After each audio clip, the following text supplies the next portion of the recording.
Hi, my name's Elise, and I'm going to tell you my story. 14 years ago, I was kidnapped and held hostage by a man that claimed to love me. One night, he attacked me and so bad and stabbed me in the abdomen, I ended up with acute kidney failure, and I was admitted to the hospital when I was 4.5 months pregnant with my oldest daughter.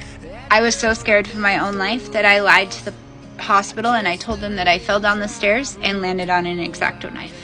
You could tell that all the doctors and nurses did not believe a word that I said, but until I admitted that I was in danger, there was nothing they could do. I was released from the hospital 8 days later, and my ex had a plan. He told me that if I didn't get in the U-Haul, that he was going to unlive me and my unborn child. The man stabbed me less than 2 weeks prior to this. I really honestly believed he would do it.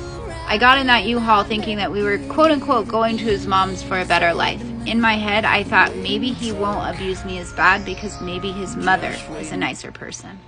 Little did I know she was just as evil as he was, and I was kept in a 10 by 10 room. My phone was taken. I was allowed no contact to the outside world other than to his immediate family, but even that was filtered. The only time that I was able to go out in public was to like doctor's appointments or grocery stores with his mom and himself. Now here's the big question. How did I escape? That's what everybody asks me. Well, my daughter was 3 weeks old and I saw an opportunity. Over the course of the last few months, I had slowly been collecting dimes, nickels, and pennies, dollar bills that I had found because I realized I was stuck and I wasn't getting out of here unless I did it myself. My daughter was 3 weeks old and I had $40 that I had saved, which was enough to buy a train ticket for us to go back down to where we had come from. I called up a friend I hadn't talked to in forever, and I said, listen, I'm going to be on a train. This is what time I get off. Can you please meet me there and just pick me up? That girl said, no questions asked, I'll be there. That girl and I still to this day, we may not talk every day, but I will have her back and she would have mine. Well, of course, my ex followed me. He took me back to Washington. This was a back and forth thing for the next 3.5 months. November 19th, 2008, he attacked me for 6 hours. He dragged me from one room to another by my hair. He spilt hot burning oil all over me. He threw it on me from a pan. He gave me cauliflower ear for bashing my head against the side of the couch. It was a very horrible, miserable attack. I had him arrested for that attack, and he received 11 charges against myself and my daughter because my daughter was in my arms during the attack. But being 22 years old, I did not know my rights. I did not know that I could charge him for more. I did not know that I could tell them that, hey, listen, he's been attacking me for all these months. He took me and he held me hostage across state lines. Nothing. I did not know those things. I did not know that I could tell them those things. So he actually only got charged for that one attack that night, and he received 63 days in the county jail for that night, which isn't enough for a man that has threatened to unlive you and your unborn child. I had not slept in weeks. I was completely out of my mind. I was not safe. My ex had broken into my home. He had broke the restraining order, and I felt like I had no other option but to offer a friend $100 a night to help me. I didn't have that money. He knew I didn't have that money, but he still helped me. That man and I are married today.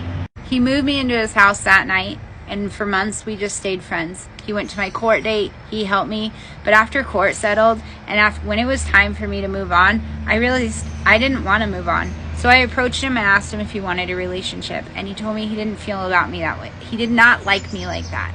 A week later, he showed up on my doorstep and told me that he loved me. 3 weeks later, we were married.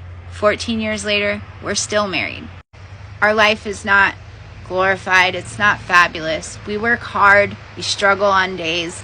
We have mental issues. We have health issues. But you know what? Together, we're happy, and we raise awareness worldwide for domestic violence. So 2 years ago, I began actually talking about what happened to me, because for 11 years, I didn't even tell my own daughter what our story was. So 2 years ago, I started talking, and I went viral on TikTok. A company in Bristol, UK bought our story.